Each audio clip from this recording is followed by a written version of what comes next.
Hello. Mic क्या आ रही है? माइक की नहीं आ रही है? हेलो।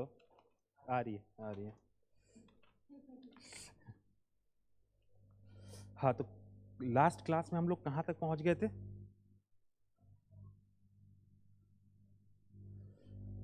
मगध साम्राज्यवाद या मगध महाजनपद हम पूरा खत्म कर चुके थे आप लोगों का, है ना। इंट्रोडक्टरी क्लास में भी कर दिए थे, फिर लास्ट क्लास में भी हम कर दिए थे। इम्पॉर्टेंट क्वेश्चन क्या क्या पूछता है वो भी मोर और लेस आप लोगों को हम समझा चुके थे, ठीक ना। उस चैप्टर में कोई कंफ्यूजन, कोई प्रॉब्लम? ठीक है।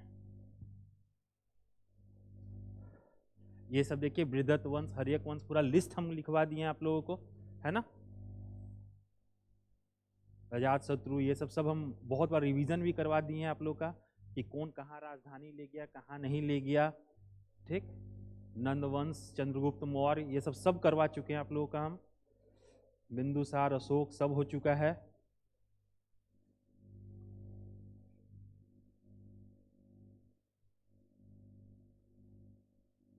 और यह आपका जो अशोक में जो मेजर पिलर एडिक्ट्स हैं, माइनर पिलर एडिक्ट्स हैं, रॉक एडिक्ट्स हैं, ये सब का लिस्ट हम आप लोगों को करवा दिए।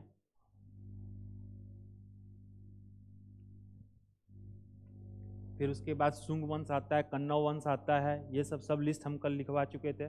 यहाँ एक चीज आप लोग बुक में अंडरलाइन करके लिख लीजिए, जो क्वेश्चन कभी कभी पूछता है, वो क्या है कि ये जो पुष्यमित्र शुंग है ना, ये देखिए पुष्यमित्र शुंग, इनके दरबार में थे पतंजलि, ठीक ना। लिख लीजिए पतंजलि, ये इन्हीं के दरबारी थे। हाँ, और पुष्यमित्र शुंग के लिए जो अश्वमेध यज्ञ करवाया था वो पतंजलि ने ही करवाया था, ठीक ना। बस ये एक इम्पॉर्टेंट फैक्ट था जो छूटा हुआ था इसमें से। और देखिए ये सब जो है, शुंग वंश के अंतिम शासक देवभूति, और देवभूति के मंत्री वासुदेव ने उसकी हत्या कर दी थी, उसके बाद कन्नौ वंश की स्थापना की थी। ये सब बस नॉर्मल फैक्ट्स है जो आप आराम से अंडरलाइन, जहाँ मेन समझने वाला चीज था वो हम आप लोगों को कल करवा दिए हैं, ठीक ना। हिस्ट्री में अब देखिए, इसमें एक नेक्स्ट, अब हम लोग नेक्स्ट चैप्टर पे चलते हैं एक्चुअली। ये फोटो आपके बुक में नहीं है? अच्छा, थियोरेटिकल है, मैप नहीं है इसमें। ऐसे दिखाया गया है कि अशोक का जो शिलालेख है किस किस स्थान से मिला है। हाँ, जो हम लिखवाए थे तो वो मैप पे है। ऐसे बुक में क्यों नहीं दिया मालूम नहीं, हम तो बनाकर भेजे थे, ठीक ना। नहीं, मेरी बुक में भी नहीं है, लेकिन जो ये एक्चुअली ये जो पीडीएफ है ना, जो ओरिजिनल फाइल हम बनाकर भेजे थे, ये वो ओरिजिनल फाइल है, ठीक ना। इसमें ये है मैप। अब इन्होंने इसमें क्यों हटा दिया मालूम नहीं। फिर ये है जैसे स्तूप, अशोक, ऐसा माना जाता है कि 84,000 स्तूपों का निर्माता, हम कल लिखवाए भी आप लोग को, ठीक ना। तो कौन कौन सा फेमस स्तूप कहाँ कहाँ क्या साइट्स है वो दिया हुआ है, लघु शिलालेख, गुहा लेख। अगर नहीं है ना तो हम एक काम करेंगे, इसका हम ना एक प्रिंट आउट निकाल के आप लोग को दे देंगे, आप लोग जेरक्स करवा लीजिएगा उसका, ठीक ना। या फिर स्निपिंग टूल से काट के हम पीडीएफ में भेज देंगे आप लोग को, मोबाइल में आप लोग के सेव हो जाएगा, ठीक।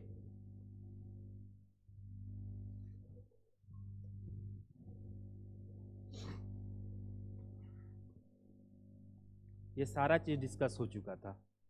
फिर क्वेश्चंस आ जाते हैं, ठीक ना। अब हम लोग नेक्स्ट चैप्टर पे चलते हैं। बिहार में, प्राचीन बिहार में धार्मिक आंदोलन, ठीक ना। प्राचीन बिहार में धार्मिक आंदोलन, ये बीपीएससी के पॉइंट ऑफ व्यू से और यूपीएससी के पॉइंट ऑफ व्यू से, दोनों पॉइंट ऑफ व्यू से बहुत ही ज्यादा इंपॉर्टेंट चैप्टर है, टॉपिक है, ठीक ना। आप लोग को कल भी हम एक चीज समझा रहे थे कि छठी सद जो 6th सेंचुरी बीसी था, ठीक ना, जो छठी शताब्दी ईसा पूर्व का जो काल है, जिसको हम लोग भारत में द्वितीय नगरीकरण का काल मानते हैं, ठीक ना। उस समय कुछ ऐसे पंथों का उद्भव हुआ जो वैदिक धर्म के विरोध में आए थे, ठीक ना। क्यों आए थे ये चीज हम आप लोग को समझाए थे कि जो वैदिक धर्म था वो क्या था, कर्मकांड प्रधान था, है ना। कर्मकांड प्रधान, कर्मकांड प्रधान कहने का मतलब कि बहुत बड़े स्तर पे क्या किया जा रहा था, पशु बलि दिया जा रहा था, ठीक ना, पशु बलि बहुत बड़े स्तर पे दिया जा रहा था, और ये प्रसारित किया जा रहा था कि आप जब तक यज्ञ करने के बाद जब तक आप बलि नहीं देते हैं तब तक आपका पूजा क्या होता है, संपूर्ण नहीं होता है। और बहुत लार्ज स्केल पे क्या हो रहा था, पशु बलि दिया जा रहा था, ठीक। ये सारी चीज हम कल समझाए थे। फिर कल हम आप लोग को ये भी बताए थे कि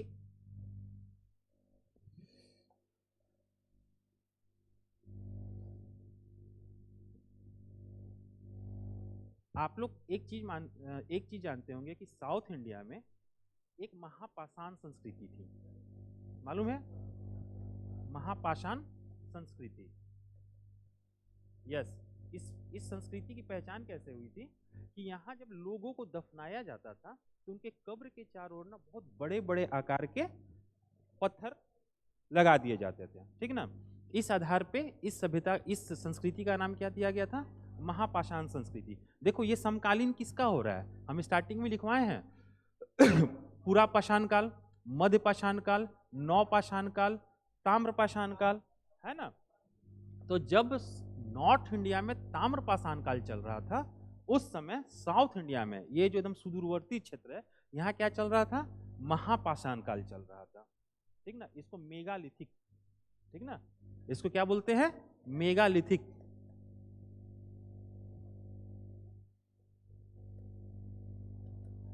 ठीक, ठंड इतनी, आप लोग महान है जो आ गए हैं मतलब कर्मठता है आप लोगों में बीपीएससी के प्रति, ये तो हम मानेंगे, इस ठंड में भी आप लोग आए हुए हैं, ठीक ना। इसको क्या बोलते हैं, मेगालिथिक। लेकिन इस संस्कृति की एक बहुत बड़ी खासियत क्या थी कि इंडिया में जो लौह टेक्नोलॉजी का जो विकास हुआ था, लौह तकनीक का जो विकास हुआ था, वो कहाँ हुआ था, इन्हीं लोगों के द्वारा हुआ था। महापाषाण कालिक जो मेगालिथिक लोग हैं, पीपल्स हैं, इन्हीं के द्वारा किया गया था। ये टेक्नोलॉजी धीरे धीरे धीरे धीरे 400 वर्षों में, ठीक ना, देखो ये 1000 ईसा पूर्व हुआ था, 1000 ईसा पूर्व मतलब 1000 BC के करीब में ये जो महापाषाण कालिक लोग थे क्या किए थे, आयरन टेक्नोलॉजी की खोज कर लिए थे, ठीक ना। अब आपको मालूम होगा कि जो वैदिक देखो सिंधु घाटी सभ्यता तो कुछ यूं था, ठीक ना, सुतकांगेंडोर, सुतकाको से यहाँ मेरठ, यहाँ गुजरहोम से यहाँ दाइमाबाद, दाइमाबाद और नीचे आ जाता है, यहाँ दाइमाबाद, ठीक ना। लेकिन जो वैदिक सभ्यता थी, ठीक ना, जो वैदिक आर्य थे, आर्यंस थे, वो स्टार्टिंग में कहाँ बसे थे, ये जो पंचदुआब क्षेत्र है ना, सिंधु, झेलम, चेनाब, रावी, व्यास, सतलज वाला जो नदी क्षेत्र है यहाँ बसे थे। कौन बसे थे यहाँ, सबसे पहले यहाँ के आर्यंस बसे थे, ठीक ना। अब जब लेटर वैदिक पीरियड आता है, क्या लेटर वैदिक पीरियड, तो लेटर वैदिक पीरियड में क्या होता है कि इनका इधर की ओर आगमन होता है, प्रस्थान होता है। इसीलिए आपको हम बताए भी थे कि स्टार्टिंग में जो ऋग्वेदिक आर्यंस हैं ये बिहार के लोगों को क्या बोलते थे, बताइए, व्रात्य बोलते थे, क्या बोलते थे, पापी बोलते थे, है ना, क्योंकि इनके पुण्य भूमि से ये क्षेत्र बाहर था। लेकिन उत्तर वैदिक काल का आते आते, लेटर वैदिक पीरियड आते आते क्या होता है कि ये जो आर्यंस है ये कहाँ पहुंच जाते हैं, मिड गंगेटिक वैली में। कहाँ, मिड गंगेटिक वैली। और मिड गंगेटिक वैली कहाँ है, आप लोग को मालूम है, बताए थे हम कि वेस्ट ईस्टर्न यूपी और पूरा बिहार, और बिहार से गंगा नदी जैसे निकल के ये मालदह गैप से ऐसे मुड़ती है, वहां से क्या स्टार्ट हो जाता है, लोअर गंगेटिक वैली। ये हम पहले भी आप लोग को समझाए हैं ना, क्या है, लोअर गंगेटिक वैली। तो लोअर गंगेटिक वैली कहाँ पड़ रहा है, पूरा वेस्ट बंगाल में। कहाँ पड़ रहा है, वेस्ट बंगाल में। इसको समझने में कोई दिक्कत, तो ये टेक्नोलॉजी 400 सालों में, इसको 400 साल लग गया कहाँ, यहाँ से यहाँ पहुंचने में, ठीक ना। आज के डेट में 4 सेकंड नहीं लगता है। आप चेन्नई से जितना देर में पटना पहुंचोगे उसके पहले आपका कोई वीडियो है वो पहुंच जाएगा कि ये जो है क्या कांड करके चेन्नई से जा रहे हैं। लेकिन उस समय का बात अलग था, ठीक ना। तो 400 साल लग गए, 400 ईयर्स लग गए इस टेक्नोलॉजी को यहाँ पहुंचने में। ये टेक्नोलॉजी जैसे ही मिड गंगेटिक वैली पहुंचती है तो इसका 2 स्तरों पे उपयोग होता है। ये भी चीज हम समझा चुके हैं आप लोगों का, ठीक है ना। पहला एग्रीकल्चर, कृषि में, और दूसरा विपन्स बनाने में, है ना। देखो जब एग्रीकल्चर बनाने में इसका यूज हुआ तो क्या होने लगा, फार समझती हो आप लोग, समझते हैं आप लोग, हल के नीचे जो लोहा लगता है जो मिट्टी को क्या करता है, एक्चुअली जो प्लॉ करता है मिट्टी को, ठीक ना। तो क्या हुआ कि मिट्टी ज्यादा गहराई तक जुतने लगी, सॉइल का मिक्सचर अच्छा से होने लगा, प्रोडक्टिविटी बढ़ी, फर्टिलिटी बढ़ी, प्रोडक्टिविटी बढ़ी, प्रोडक्टिविटी बढ़ी तो क्या हुआ, सरप्लस बढ़ा, है ना। सरप्लस बढ़ा तो पॉपुलेशन बढ़ा, बढ़ा ना। नहीं तो क्या होगा कि बच्चे हुए, बच्चों को भोजन ही नहीं मिला, है ना, उनकी माँ को ठीक से भोजन मिला नहीं तो वो लैक्टेट नहीं कर पाई, बच्चा मर गया। तो पॉपुलेशन बढ़ा सरप्लस बढ़ने से। साथ ही सरप्लस बढ़ने से क्या हुआ, देखो यहाँ विपन बन रहा है ना। आप लोग को मालूम होगा जो ऋग्वेदिक काल है, इस समय जो राज्य है, स्टेट, स्टेट का नेचर क्लियर नहीं था, ठीक ना। और स्टेट जो था वो क्या था, पीपल सेंट्रिक था, कहने का मतलब जन आधारित था। कहने का मतलब इसको भी समझा देते हैं कि ये लोग बेसिकली कबीलाई थे, क्या थे। तो कबीला में क्या होता है, हम, हमारे पापा, हमारे ताऊ, हमारे और दादा से जो वंश निकले, तो जो अपनी वंश परंपरा के जो लोग हैं, करीबी करीबी लोग, ये मिलके कबीला बन जाता था, ठीक ना। और ऋग्वेदिक काल में यही कबीला को ही राज्य माना जाता था। और इसका जो हेड था, जो राजा बोल लीजिए, उसका काम क्या था, अपने कबीला का नेतृत्व करना और युद्ध के समय इनकी रक्षा करना। मतलब ये क्या था, जन आधारित था। लेकिन उत्तर वैदिक काल आते आते क्या हो जाता है कि ये जन आधारित जो स्टेट का नेचर है, ये क्या हो जाता है, क्षेत्र आधारित हो जाता है, ठीक ना, एरिया सेंट्रिक हो जाता है, समझ में। अब क्या हुआ, जब एरिया सेंट्रिक हो गया, क्षेत्र आधारित हो गया, तो क्या हो गया, ज्यादा से ज्यादा क्षेत्र पे कब्जा करने की प्रवृत्ति पनपी, ठीक ना। आयरन टेक्नोलॉजी आ चुका था, विपन्स बनने लगे थे, तो क्या होगा कि जिसके पास जितने विपन्स रहेंगे उतना शक्तिशाली होगा। अब हथियार बनने लगेंगे अच्छा अच्छा, ठीक ना। जिसके पास जितना हाई क्वालिटी का हथियार रहेगा, तलवार रहेगा, भाला रहेगा, तुम्हारा वो क्या बोलते हैं, तीर धनुष रहेगा, वो ज्यादा से ज्यादा क्षेत्र पे कब्जा करेगा। तो देखो यही जो क्षेत्र आधारित, उत्तर वैदिक काल में जो ये क्षेत्र आधारित है, इनको जन कहा जाता था। हम बताएं जन आधारित था, ठीक ना। अब जब ये क्षेत्र आधारित हो गया तो इसको क्या बोलने लगे हम लोग, जनपद बोलने लगे, ठीक है ना। और जब इस आयरन टेक्नोलॉजी के यूज से जब एक जन दूसरे पे, तीसरे पे कब्जा करके अपना क्षेत्र का विस्तार करने लगा, तो ये क्या कहलाया, महाजनपद कहलाया, ठीक है ना। और इसी महाजनपद में से 3 महाजनपद कहाँ थे, बिहार में थे। टोटल 16 महाजनपद थे। एकमात्र महाजनपद अस्मक जो था वो कहाँ था, साउथ इंडिया में, नर्मदा ताप्ती घाटी में था, ठीक। ये सारी चीजें हम लोग का डिस्कस हो चुका है। अब देखो, अब सरप्लस, पहले आप इतना ही प्रोड्यूस कर रहे थे, ये आप ही को खाने भर नहीं हो पा रहा था, तो आप टैक्स क्या दोगे, सिंपल सी बात है। अब क्या हो रहा है कि सरप्लस इतना हो गया, तो इतना आप खा ले रहे हो, इतना आप टैक्स दे रहे हो, फिर भी इतना बच जा रहा है, ठीक ना। तो देखो ये प्रकृति का नियम है, मानव सभ्यता का ये नियम है कि जब आपके पास सरप्लस आने लगता है तो आप कुछ ऐसे चीजों का डिमांड करते हो जिसका लोकल लेवल पे प्रोडक्शन होना संभव नहीं है। जैसे अभी अगर हम गरीब हैं, ठीक, फुट टू माउथ वाली स्थिति है, तो मेरा प्राथमिक उद्देश्य होगा कि हम किसी तरह कमा के अपना पेट भर लें। फिर थोड़ा सा हम ज्यादा अर्निंग हुआ तो हुआ क्या कि अच्छा हम जो चिथड़ा पहने हुए हैं, मांग के जो कपड़ा पहने हुए हैं, तो हम थोड़ा अपना अच्छा कपड़ा पहन लें। और थोड़ा इनकम बढ़ेगा तो होगा कि एडिडास का जूता पहन लेते हैं, ठीक। और थोड़ा इनकम बढ़ा तो बर्बरी का टी शर्ट पहन लेते हैं। मतलब डिमांड्स बढ़ रहे हैं, कपड़े हम पहन ले। और पैसा बढ़ा तो हम गाड़ी ले ले। पैसा किसके पास बढ़ रहा है, मेरे पास। लेकिन मेरे पड़ोस में तो टी शर्ट नहीं बन रहा है, मेरे पड़ोस में तो जीन्स नहीं बन रहा है, गाड़ी तो नहीं बन रही है, लेकिन हम तो डिमांड पैदा कर रहे हैं। अब क्यों, क्योंकि हमारे हाथ में पैसा है। तो यही जैसे ही सरप्लस आएगा, अब लोग क्या करेंगे, उस जमाने के लोग कुछ डिमांड्स करेंगे जिनका लोकल लेवल प्रोडक्शन नहीं होगा, जैसे चूड़ी का, बिंदी का, लिपस्टिक का, ठीक ना, इस टाइप करके डिमांड्स करेंगे। वस्त्र का, रेशमी वस्त्र का, है ना, वस्त्र में भी बहुत क्वालिटी आता है। बड़े बड़े लोग जो होते हैं वो रेशमी वस्त्र पहनते हैं, और जो गरीब लोग हैं वो खद्दर वाला वस्त्र पहनते हैं, है ना। ठीक, तो इससे क्या हुआ कि अब मान लो कि इस कोने में प्रोडक्शन बढ़ा, ठीक ना, गंगा घाटी में प्रोडक्शन बढ़ा, लेकिन इस क्षेत्र में जो प्रायद्वीपीय क्षेत्र है, क्या यहाँ प्रोडक्शन बढ़ रहा था? नहीं बढ़ रहा था। अब मान के चलो यहाँ किसी चीज का प्रोडक्शन हो रहा है, या यहाँ किसी चीज का प्रोडक्शन हो रहा है। जरूरी नहीं है कि जहाँ खेती बढ़ रहा है वहाँ प्रोडक्शन नहीं होगा, है ना, हो सकता है वहाँ ही प्रोडक्शन हो। जैसे आपका जो बंगाल है, बंगाल शुरू से ही रेशम वस्त्र के लिए फेमस था, ठीक ना। मथुरा एक हाटक नाम का वस्त्र होता है, उसके लिए फेमस था।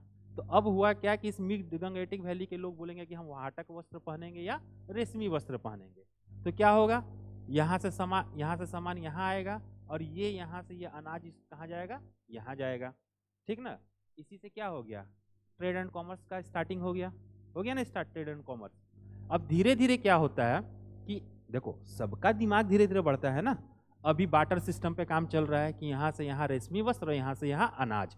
धीरे धीरे मुद्रा अर्थव्यवस्था का विकास होगा, ठीक ना।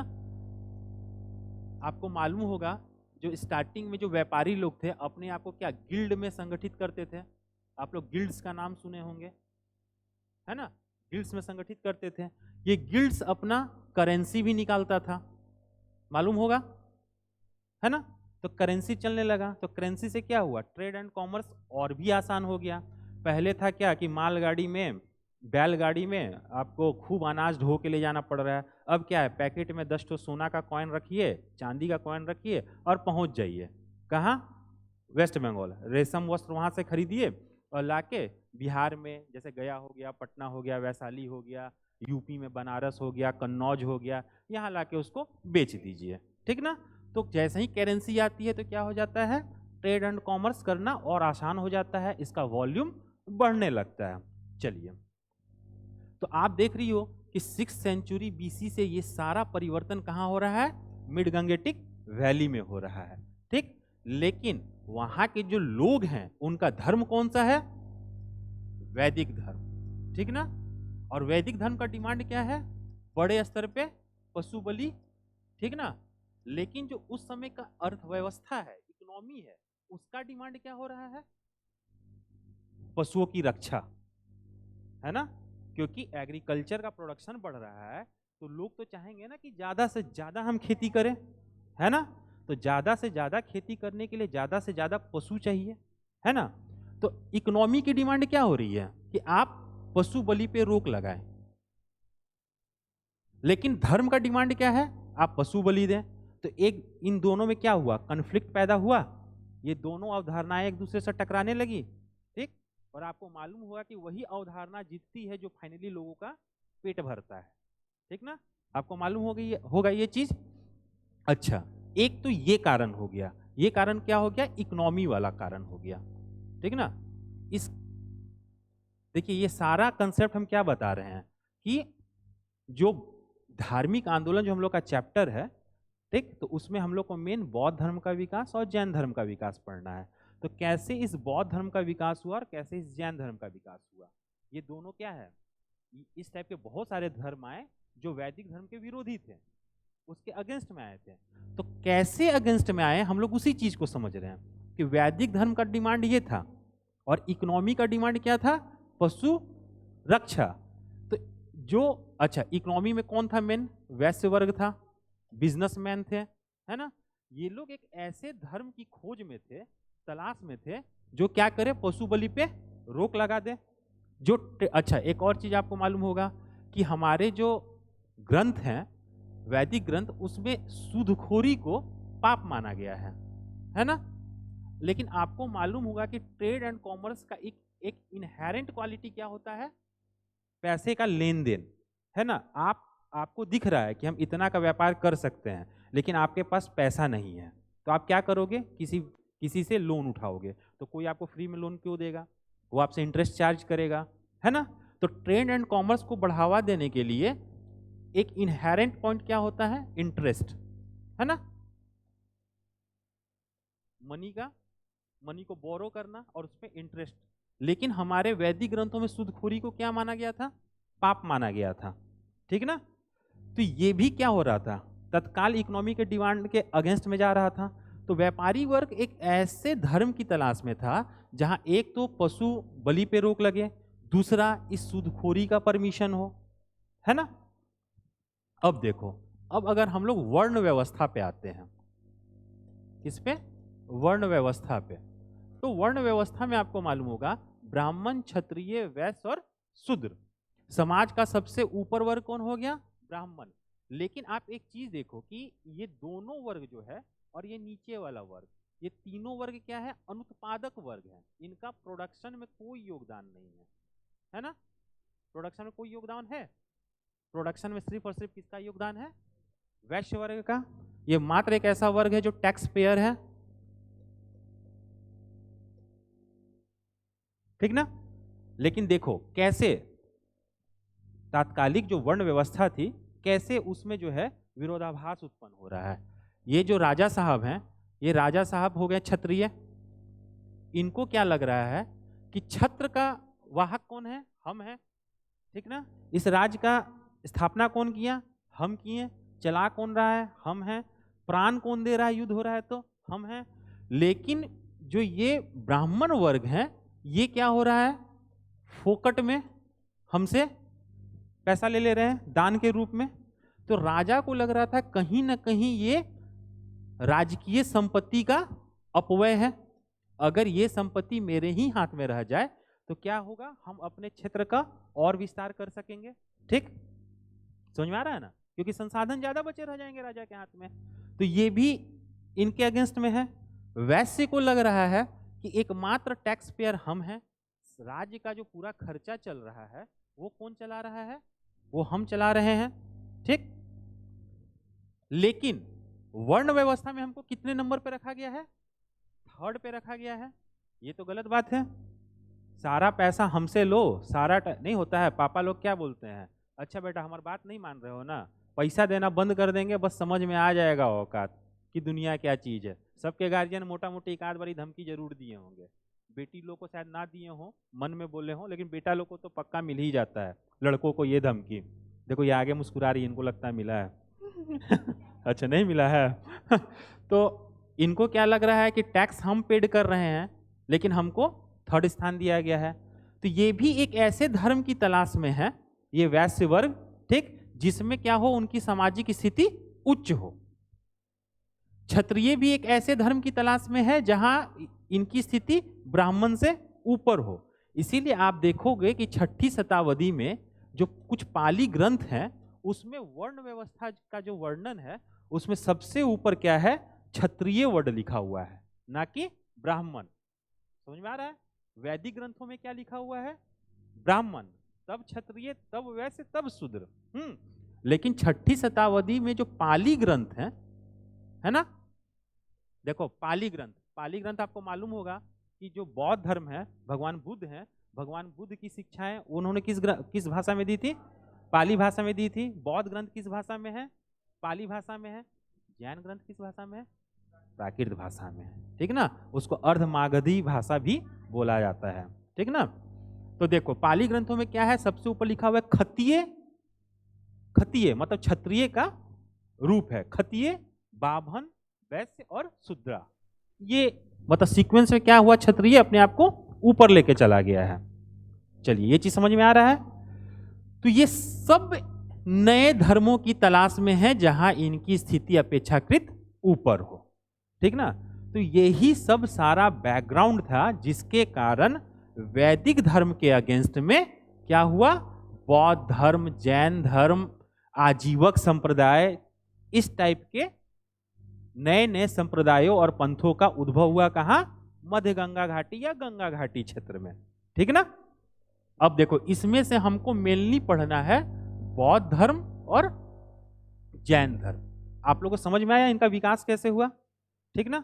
अब देखो हम लोग बेसिक, इन लोगों की जो बेसिक क्वालिटीज है उस पे ध्यान देते हैं, उससे क्वेश्चन पूछता है।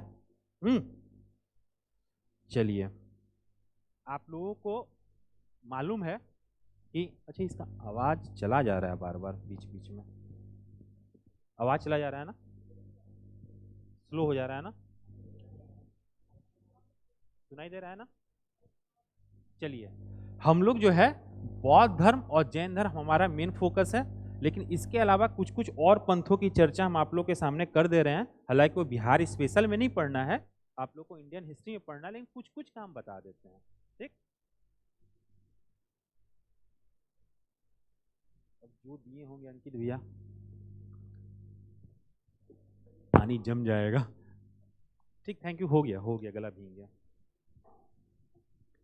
देखिए, ये बौद्ध धर्म और जैन धर्म के बारे में आप लोग को तो ये कहानियां मालूम ही होगी कि जैन धर्म के प्रवर्तक कौन थे, है ना, और बौद्ध धर्म के प्रवर्तक कौन थे, ये सब चीजें तो मालूम हो गई होगी, मालूम ही है आप लोगों को। हम लोग बात करते हैं प्रिंसिपल्स की, है ना, फिलॉसफी की बात करते हैं कि कहाँ इन दोनों में अंतर हो रहा है। ये सब चीज आप लोग बुक में पढ़ लीजिएगा कि भगवान महावीर का जन्म कब हुआ था। जैसे गौतम बुद्ध का 563 में जन्म हुआ और 483 में वो मर गए, और इनका क्या था 540 और 468, ठीक ना, भगवान महावीर का।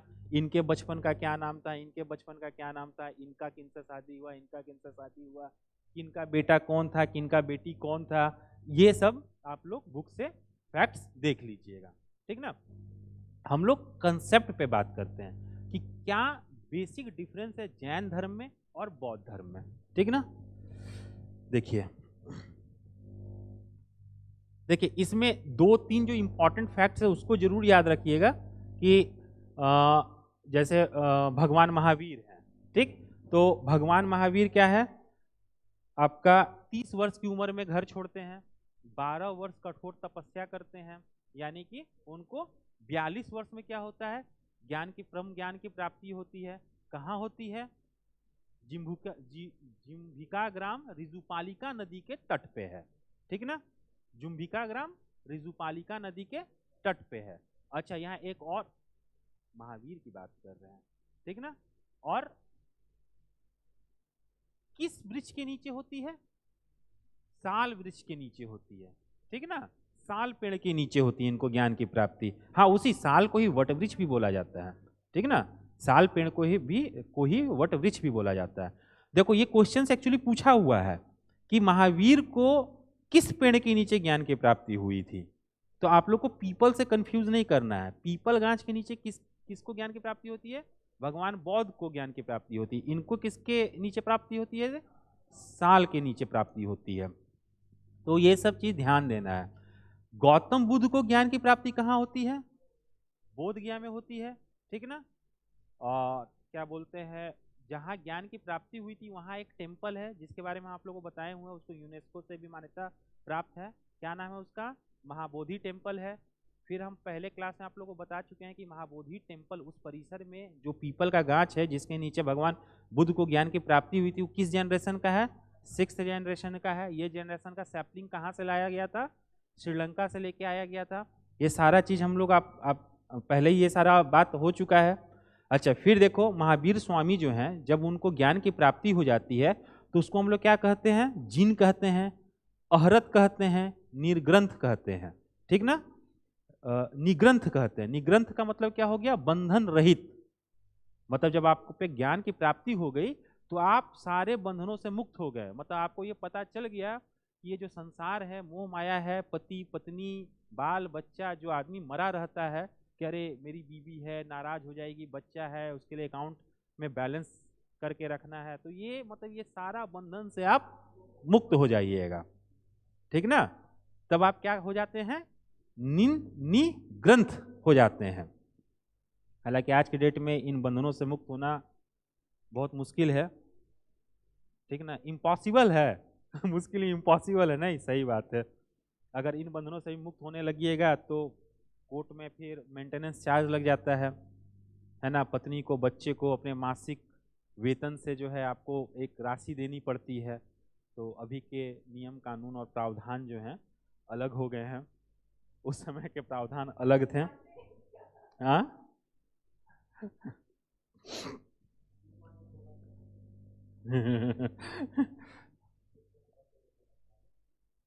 ठीक, गौतम बुद्ध का को जो ज्ञान की प्राप्ति हुई थी, ठीक, वो कहाँ हुई थी? निरंजना नदी के तट पे हुई थी। और हम आप लोग को समझाए हुए हैं कि निरंजना नदी क्या है? फल्गु नदी जो है वो कई धाराओं से मिलकर बनी है, तो उसकी जो मुख्य धारा है उसका क्या नाम है? निरंजना, या उसी का कहीं कहीं लीलंजना भी लिखा रहता है। ये सारा चीज हम लोग डिस्कस कर चुके हैं, ठीक ना। अच्छा, फिर इसमें एक चीज पूछता है कि गौतम बुद्ध के अंदर जो परिवर्तन होता है, वो जो घर छोड़ के निकलते हैं, जिसको क्या बोलते हैं? महाभिनिष्क्रमण बोलते हैं। तो ये घटना कब हुई थी? उन्होंने टोटल 4 घटनाओं को अपने आंखों से देखा था। पहला एक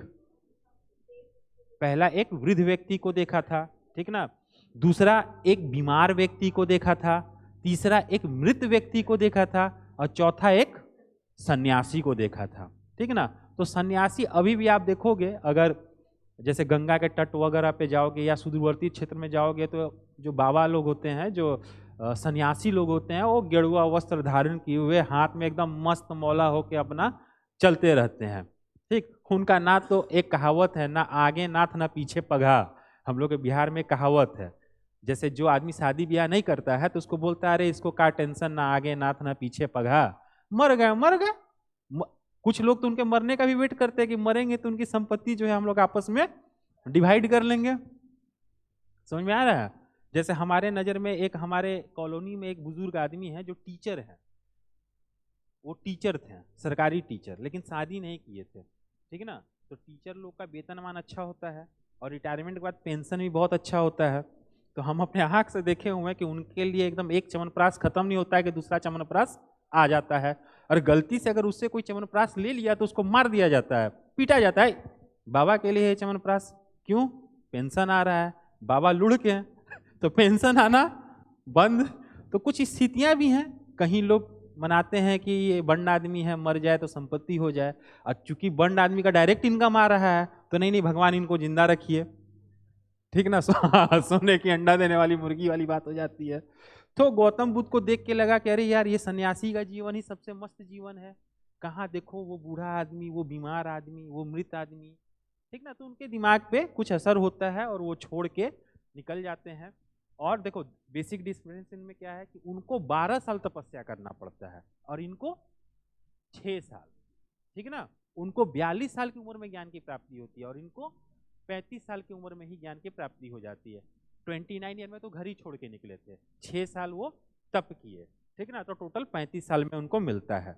उनको आपका ऋजुपालिका नदी के तट पे और इनको निरंजना नदी के तट पे, उनको साल या वट वृक्ष के नीचे और इनको पीपल वृक्ष के नीचे। उनके वालों को यूनेस्को भी मान्यता नहीं दिया है, लेकिन इनके वाले को यूनेस्को मान्यता दे चुका है, ठीक ना। ये सब फैक्ट्स हैं जो आप लोग को, फिर जन्म की तिथि, मरण की तिथि, ये सब याद रखिएगा। अब हम लोग दर्शन की बात करते हैं, ठीक ना। देखिए ये दोनों, चाहे जैन धर्म हो चाहे बौद्ध धर्म हो, इनका जो बेसिक दर्शन है, जो बेसिक फिलॉसफी है, वो किससे प्रभावित है या किससे लिया गया है? सांख्य दर्शन से। किससे लिया गया है? आपको मालूम होगा कि इंडिया में जो दर्शन का जो सबसे प्राचीनतम स्कूल है वो क्या है? सांख्य दर्शन है। इंडियन फिलॉसफी का जो सबसे पुराना स्कूल है वो क्या कहलाता है? सांख्य कहलाता है। एक्चुअली वो षड दर्शन कहलाता है। क्या कहलाता है? षड दर्शन,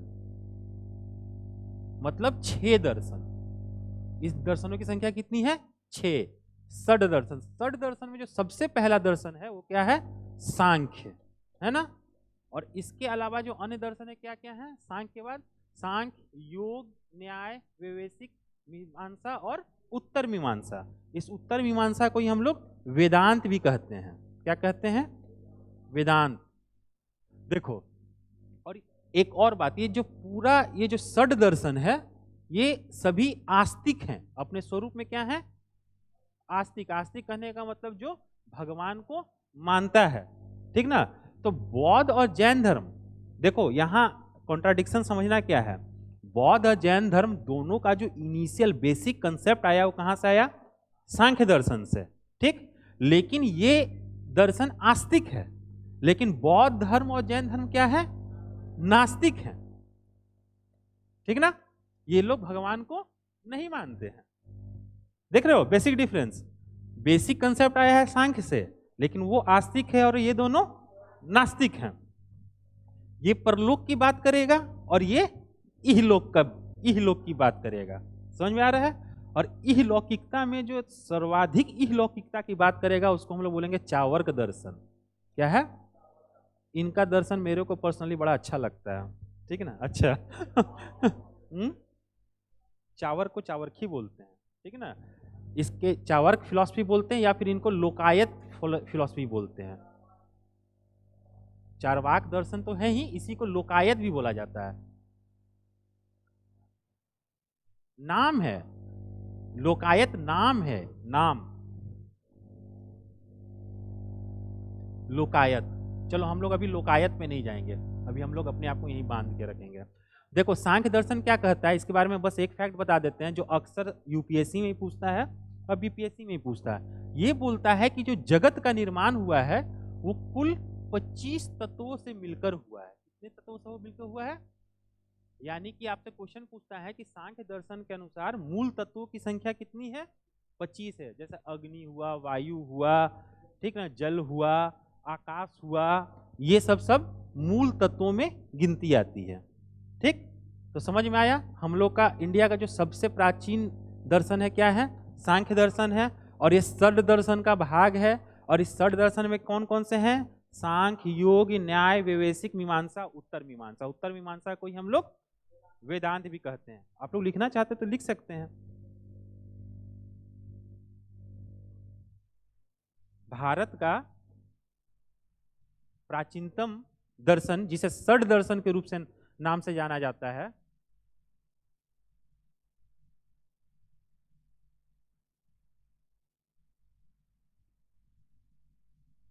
षड दर्शन के नाम से जाना जाता है, निम्नलिखित है, ठीक ना। सांख्य, योग, न्याय, वैशेषिक, मीमांसा और उत्तर मीमांसा।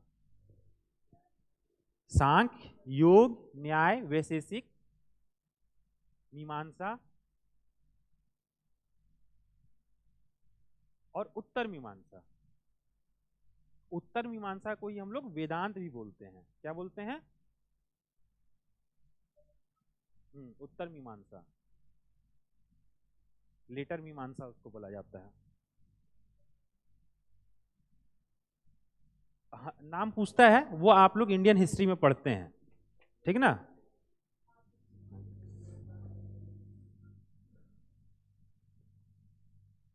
जैसे सांख्य का कपिल किए थे, है ना, योग का पतंजलि किए थे, ठीक ना। तो चलो अब हम लोग जैन धर्म और बौद्ध धर्म पे आते हैं। इतना बैकग्राउंड हम आप लोग को समझा दिए, इसलिए समझा दिए कि बैकग्राउंड समझ में आएगा ना, तो आप जब इंडियन हिस्ट्री भी पढ़ोगे तो ये आपको वहां काम देगा, इसलिए इतना बैकग्राउंड समझाएं। अब चलो हम लोग जो है डायरेक्ट अब जैन धर्म और बौद्ध धर्म पे आते हैं। देखो एक साइड जैन धर्म लिख लो, ठीक ना, और दूसरे साइड बौद्ध धर्म लिख लो। दोनों को हम साथ साथ में डील करते जा रहे हैं ताकि डिफरेंस करने में आप लोग को दिक्कत ना हो, ठीक ना।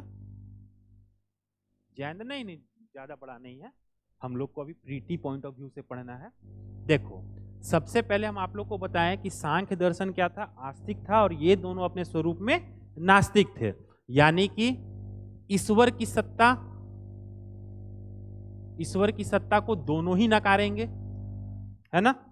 जैन धर्म में भी ईश्वर की सत्ता को नकार दिया और बौद्ध धर्म ने भी ईश्वर की सत्ता को नकार दिया, ठीक ना। अब देखो इन दोनों में एक बहुत बड़ा डिफरेंस क्या है। जैन धर्म आत्मा और पुनर्जन्म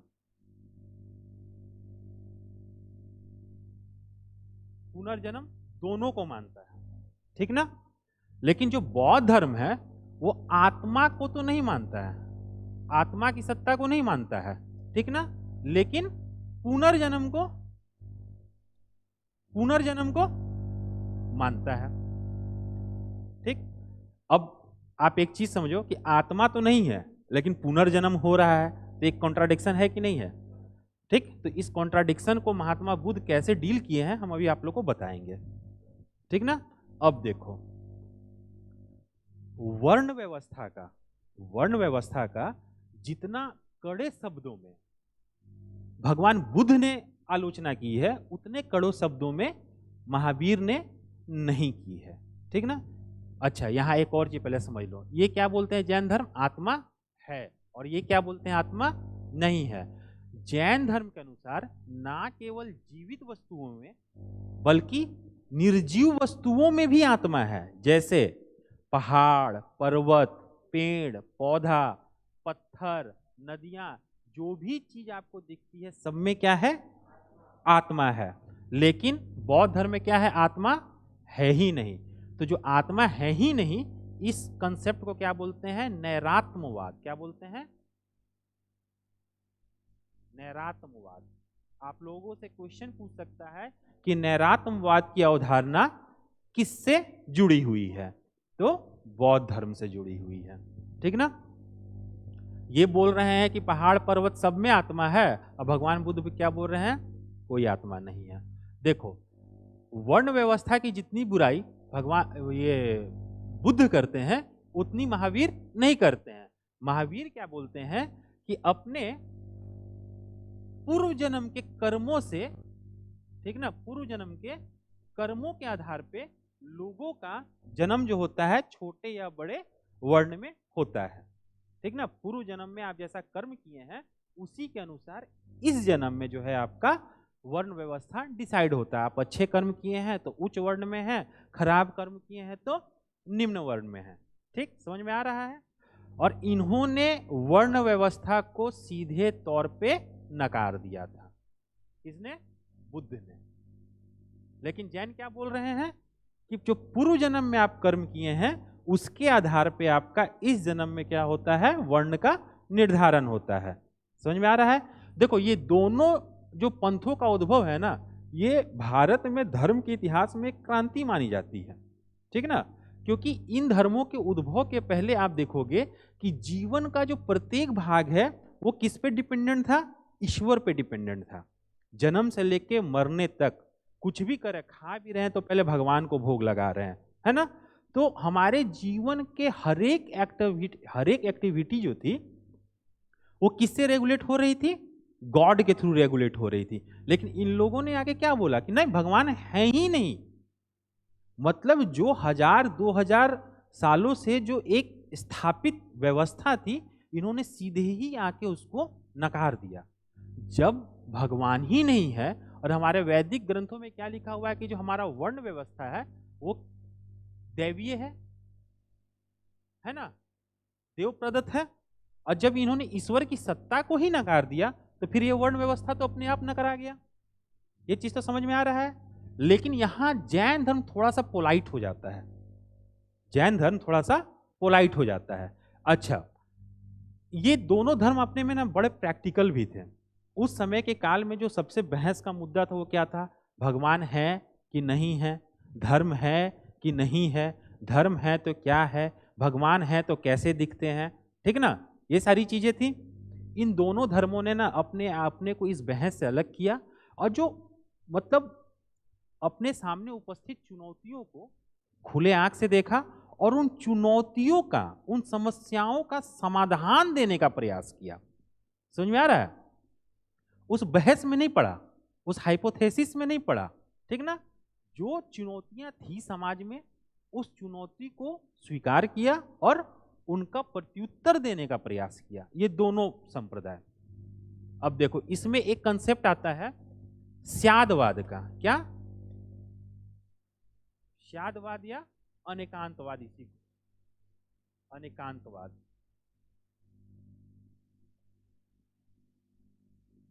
एक्चुअली आप यहां ना स्यादवाद को अलग लिखिएगा और अनेकांतवाद को नीचे पॉइंट में लिखिएगा। अनेकांतवाद को ही सप्तभंगी न्याय भी बोलते हैं। क्या बोलते हैं, सप्तभंगी न्याय। क्या है हम समझा देते हैं। जैन धर्म के अनुसार सत्य जो होता है ना, मतलब सत्य की कोई एक व्याख्या नहीं हो सकती है। हो सकता है कि जो मेरे लिए सत्य है वो आपके लिए सत्य ना हो। ठीक ना। और इसका कहना है कि काल और परिस्थितियों के अनुसार, टाइम एंड कंडीशन के अनुसार जो सत्य होता है, ट्रुथ होता है, उसका डेफिनेशन अलग अलग हो जाता है। समझ में आ रहा है? जैसे एक एग्जाम्पल देके हम समझाते हैं आपको। जब युद्ध भूमि में अर्जुन जाता है तो अपने जब सगे संबंधियों को सामने देखता है तो क्या करता है? तीर धनुष पटक देता है कि भाई किस चीज का विजय, और क्या करेंगे हम ऐसा विजय का, जब हम अपने ही बाप चचा को मार रहे हैं, क्या करेंगे हम ऐसे विजय का। देखो ये एक सत्य है, लेकिन उसको भगवान कृष्ण क्या समझाते हैं कि नहीं बेटा, कर्म प्रधान है ना, धर्म की रक्षा के लिए आपको क्या है, वान उठाना है, ठीक ना, और ये सगे संबंधी नहीं है, संसार क्या है, माया है, इस टाइप करके समझाते हैं।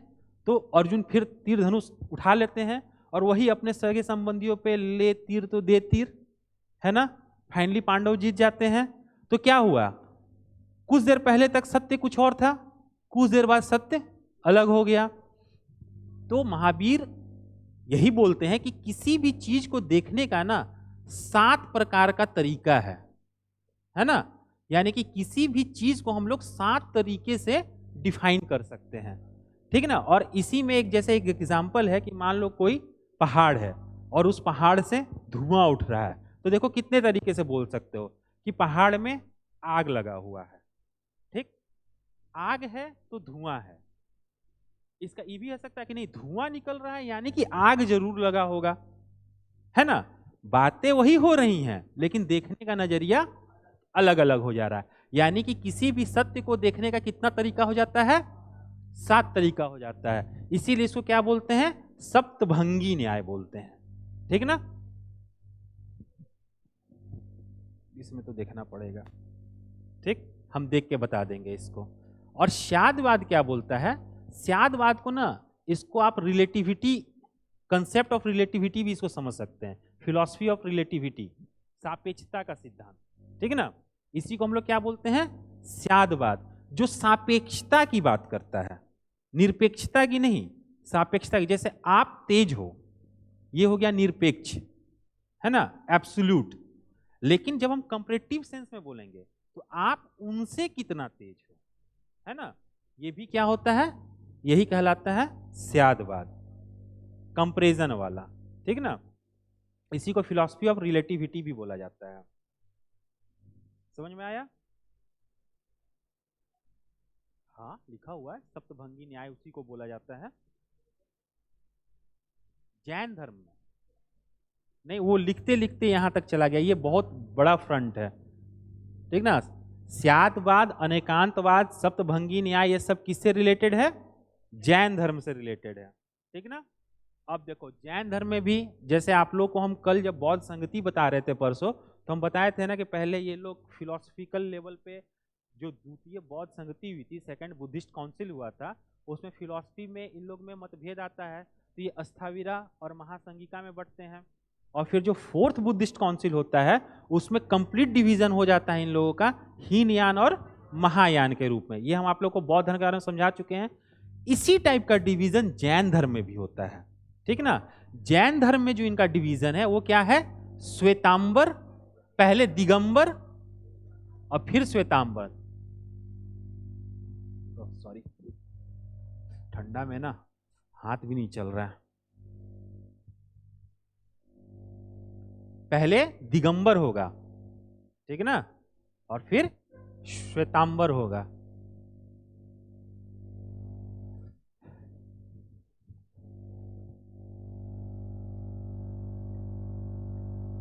पहले दिगंबर और फिर श्वेतांबर। देखो जो भगवान महावीर हैं, इन्होंने जो अपना ओरिजिनल फिलॉसफी दिया, जो ओरिजिनल जैन धर्म का जो विकास हुआ था, तो जो इनका जो एकदम प्यूरिटियम फॉर्म है, जो प्यूरिटन फॉर्म कहलाता है ना, उस प्यूरिटन फॉर्म को क्या बोलते हैं, दिगंबर बोलते हैं, ठीक ना। जैसे उधर हीनयान है, बोलता क्या है कि गंगा, मध्य गंगा घाटी में एक लंबे काल के लिए दुर्भिक्ष पड़ता है, ठीक ना, फेमाइन जिसको बोलते हैं, ठीक ना, सूखा पड़ता है, तो खाने का लाला पड़ने लगता है। तो जब खाने का लाला पड़ने लगता है तो कुछ जो जैन धर्म के मानने वाले हैं वो कहाँ चले जाते हैं, साउथ इंडिया में चले जाते हैं। कहाँ, कर्नाटक, ठीक ना, जो सावन बेलगोला कहलाता है नाम है, ठीक ना, कर्नाटक के सावनबेल गोला चले जाते हैं, और जब दुर्भिक्ष खत्म हो जाती है तो फिर ये वापस आते हैं। तो देखो ये जो दुर्भिक्ष पड़ता है तो जो नीचे जा रहे हैं ये किसके किसके लीडरशिप में जाते हैं? भद्रबाहु। और जो यहां जैनी रह जाते हैं उनका नेतृत्व कौन करते रहते हैं? स्थूलभद्र। कौन? स्थूलभद्र। ठीक। तो ये जो भद्रबाहु हैं ये तो जाते हैं नीचे, लेकिन जब ये वापस आते हैं तो ये क्या देखते हैं?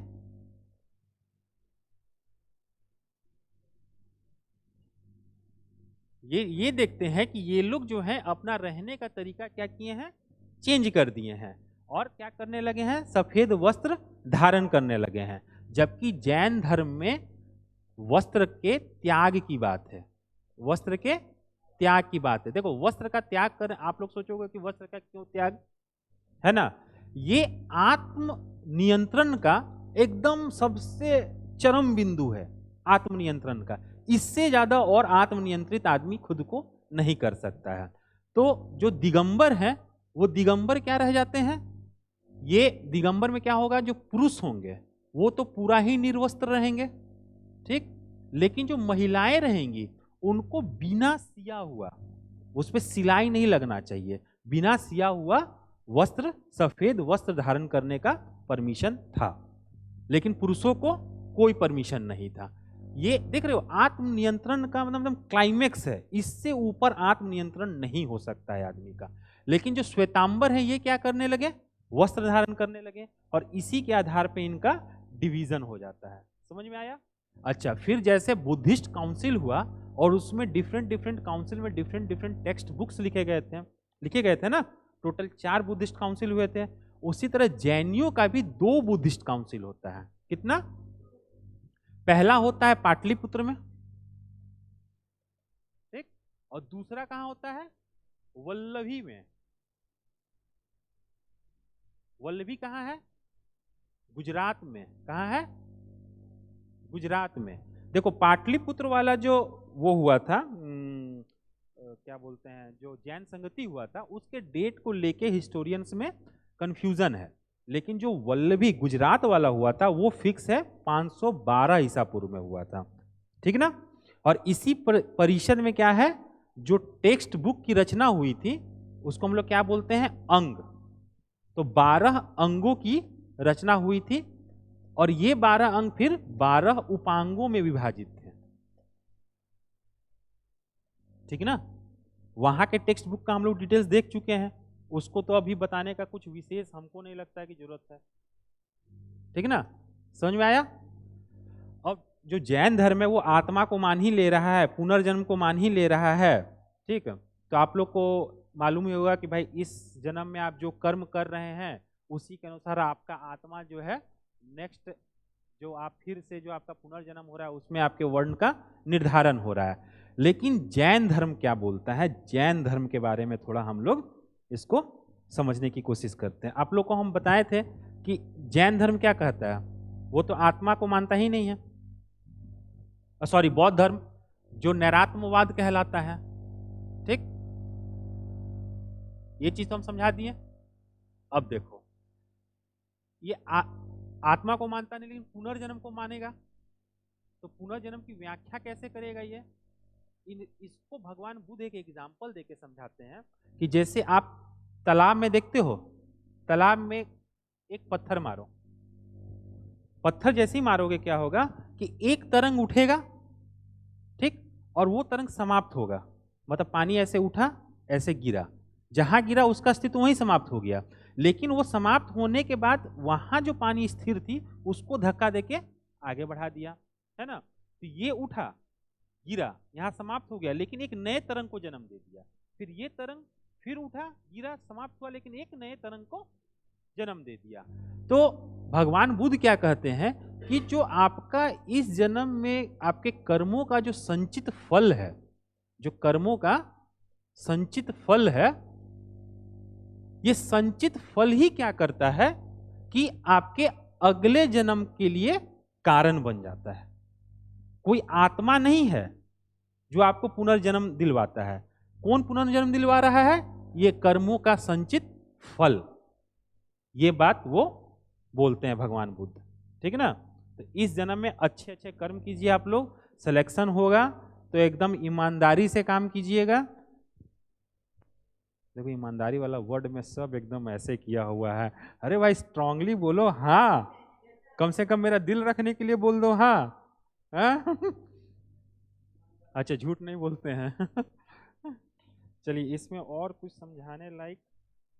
अच्छा फिर ये सब तो आप लोग जानते ही होंगे कि भगवान बुद्ध जो है जब घर छोड़ते हैं तो उसको महाभिनिष्क्रमण बोलते हैं। जब उनको ज्ञान की प्राप्ति होती है तो उसको धर्म चक्र परिवर्तन बोलते हैं।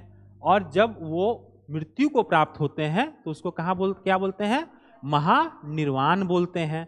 ये सब चीज आप लोग को मालूम होगा। महाचक्र परिवर्तन ही उसको बोलते हैं। हाँ? इसको ज्ञान, हाँ ज्ञान, हाँ जो उनको केवल की प्राप्ति होती है और उसके बाद जो अपना पहला ये सारनाथ में जो पहला अपना वो देते हैं, प्रवचन देते हैं, उसको महाचक्र परिवर्तन कहते हैं। ठीक। और जो मृत्यु होगी उसको महापरिनिर्वाण बोला जाता है।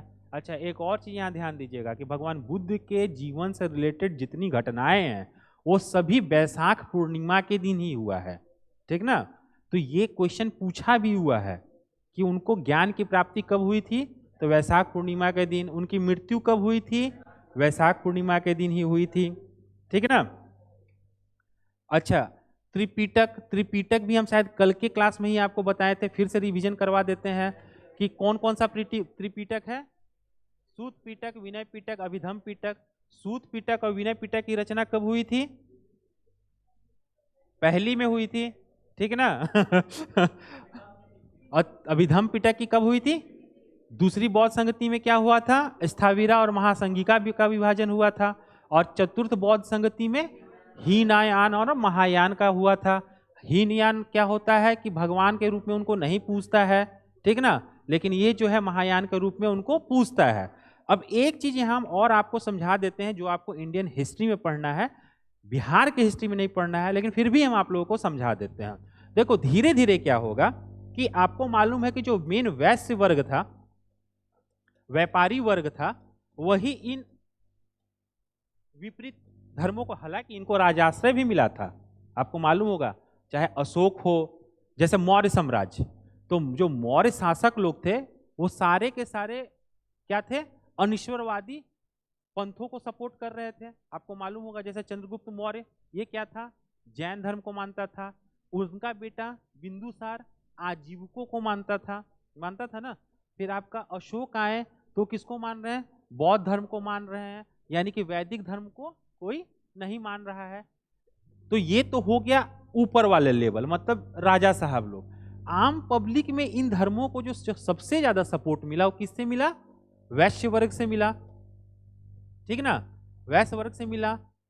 और वैश्य वर्ग, हाँ शूद्र वर्ग से मिला, लेकिन शूद्र वर्ग से उस लेवल पे नहीं मिला जितना वैश्य वर्ग से मिला। ठीक ना। और वैश्य वर्ग एक तो कृषि और दूसरा वाणिज्य व्यापार, है ना, वाणिज्य व्यापार में संलग्न थे। तो चूंकि वाणिज्य व्यापार में संलग्न थे तो पैसा भी इन्हीं के पास था। और हम लोगों का तो ये तो वो है, बॉर्न इंस्टिंक्ट है कि जिनके पास पैसा है या जो भी सक्षम है वो अपने जब भी वर्शिप प्लेस पे जाते हैं तो क्या करते हैं? थोड़ा दान देते हैं दान पेटी में, है ना। किसी भी धर्म में आप जाओ तो वहां दान पेटी रखा ही रहता है। तो अब तो नया सिस्टम आ गया, पर्ची कटवा लीजिए और उसको वो कर दीजिए, क्या बोलते हैं, पेटीएम कर दीजिए या गूगल पे कर दीजिए, है ना। तो मोड ऑफ पेमेंट भी चेंज हो रहा है। आप लोग अगर न्यूज देखते होंगे तो परसों का न्यूज है कि सिडरी के साईं बाबा को पिछले वर्ष 400 करोड़ का दान मिला है। कितने का दान मिला है? 400 करोड़ का दान मिला है, जिसमें ऑनलाइन पेमेंट करीब करीब 125 करोड़ है। कितना है? 125 करोड़। तो ये ऑनलाइन पेमेंट कैसे आ रहा है? पेटीएम से, गूगल पे से, फोन पे से या नेट बैंकिंग से, है ना। तो नए नए टेक्नोलॉजी आ रहा है तो उसका यूज सब जगह हो रहा है। मतलब दान को भी अब क्या किया गया है? सर्विस एट द डोर कर दिया गया कि आप अपने घर में बैठे बैठे अगर आपको लग रहा है कि हमको दान देना है तो बस नंबर डालिए और सेंड कीजिए। आप अब ये बहाना नहीं मार सकते कि अरे बाबा हम तो पर्सवे घर भूल के आ गए, अब ये आप बहाना नहीं मार सकते हैं, ठीक है ना। अब तो जो वर्शिप प्लेसेस हैं, कोई भी धर्म का वर्शिप प्लेसेस, चाहे वो हिंदू धर्म हो, इस्लाम धर्म हो, ईसाई धर्म हो, सब जगह क्यूआर कोड चिपका हुआ है, ठीक ना। आप बिलीव नहीं करोगे कि एक दिन हम अपने रूम से ऑफिस आ रहे थे और एक मांगने वाला था, वो आपका मांगा और रियली में मेरे पास चेंज नहीं था, और मैं इतना भी सक्षम नहीं हूं कि उसको 100 का नोट दे देता, मैं 10 देने का कैपेसिटी रखता हूं, लेकिन मेरे पास नहीं था। हम बोले मेरे पास चेंज नहीं है बाबा। बोलते हैं कोई बात नहीं, अपना चद्दर हटाएं और बोलते हैं यहाँ क्यूआर कोड है, स्कैन कर लीजिए। मेरे को रियली में हंसी लगी, ठीक। लेकिन ये भी तो देखो, इसी को तो कहते हैं क्या, टेक्नोलॉजी की क्रांति, ई क्रांति। मतलब लोगों में कितना ज्यादा टेक्नोलॉजी पेनिट्रेट किया है कि उनके पास खाने का नहीं है, बट वो टेक्नोलॉजी से क्या है, रूबरू है कि नहीं ऐसी एक टेक्नोलॉजी है, यहाँ हम साट लेंगे। भाई स्कैन करो, हमारे पास खाने का नहीं है, स्कैन कीजिए, हमारे पास खाने का नहीं है ना, तो साट लिया जाए कौन। हाँ, फिर स्कैन करके उनको दिए।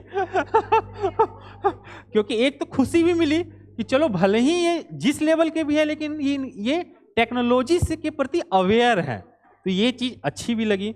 अब चलो हम शॉर्टकट में ना 5 मिनट में आप लोग को समझा देते हैं, टाइम हो गया है, कि कैसे ये जैन धर्म और बौद्ध धर्म का फिर पतन प्रारंभ होता है, ठीक ना।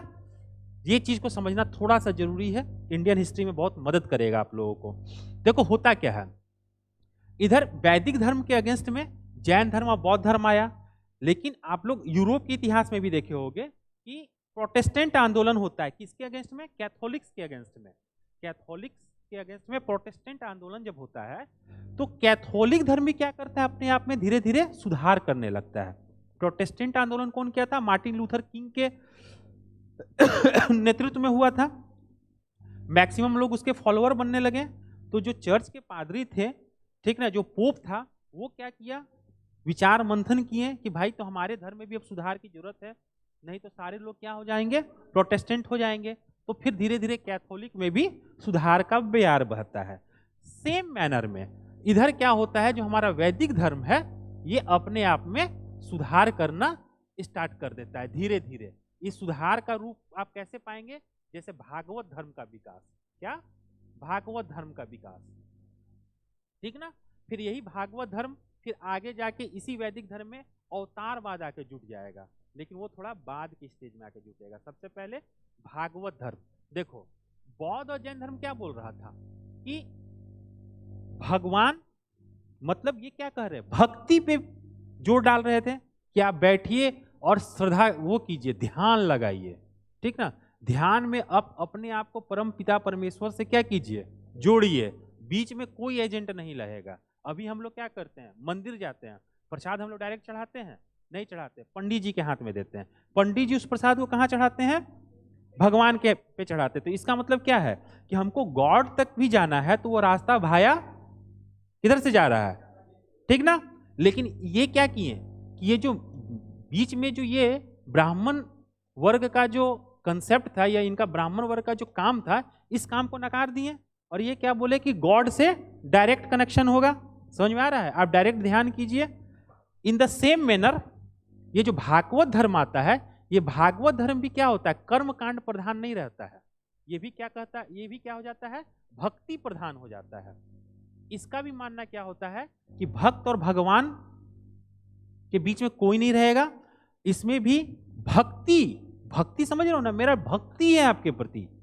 इसमें जो चढ़ावा होता था, जो पशु बलि दिया जाता था, वो सभी चीजों को नकार दिया गया। बोला गया क्या कि आप डायरेक्ट जो है ध्यान में बैठिए और भगवान का आराधना कीजिए अपने मन में, ठीक ना। तो ये वही बात हो गई ना जो बौद्ध और जैन धर्म कह रहा था। दूसरा, व्यापारी वर्ग से बौद्ध और जैन धर्म को बहुत बड़े स्तर पे दान मिल रहा था, बहुत बड़े स्तर पे दान मिल रहा था। तो चलो क्या है कि हम शरीफ थे, हम पैसा देखे, सोना का बिस्कुट देखे, चांदी का बिस्किट भी देखे, लेकिन मेरा मन नहीं पिघला। और आपको मालूम हुआ कि इन बौद्ध मठों में और जैन मठों में महिलाओं को प्रवेश दे दिया गया था, ठीक ना, महिलाओं को प्रवेश दे दिया गया था।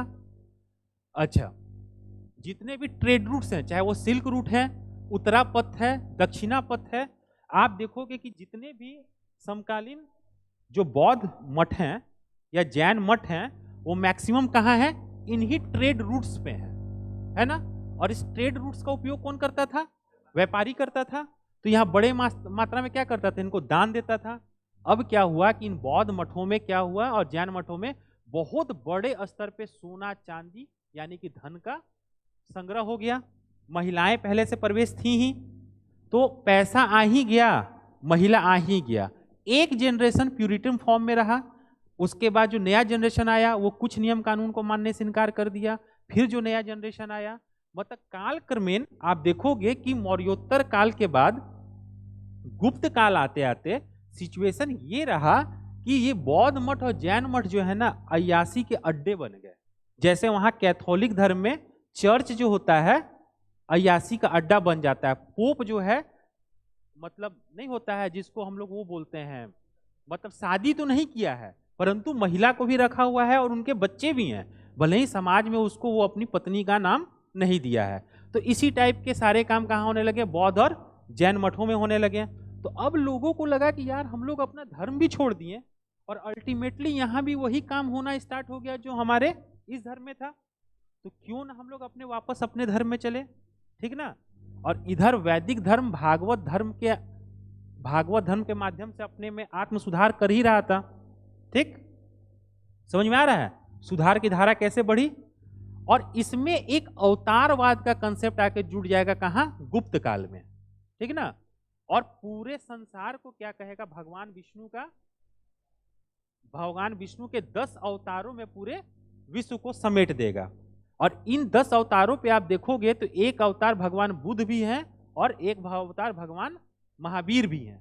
तो अब क्या होने लगा? जो ब्राह्मण वर्ग है वो ये बोलना स्टार्ट किया कि अरे भाई आप अलग कहाँ हो, आप भी तो हमारे भाई ही हो। देखो हम भी भगवान विष्णु को ही मान रहे हैं और आप भी जिनको मान रहे हो वो किसके अवतार हैं, ठीक। तो इस अवतारवाद के माध्यम से जो वैदिक धर्म है, जो हिंदू धर्म है, वो अपना दायरा में जैन धर्म और बौद्ध धर्म को समेट लिया, ठीक ना। और इसी तरह इन धर्मों का पतन प्रारंभ हो गया। आज की सेवा यहां समाप्त हुई और कल हम लोग नए चैप्टर के साथ मिलेंगे, मध्यकालीन बिहार का इतिहास, ठीक ना।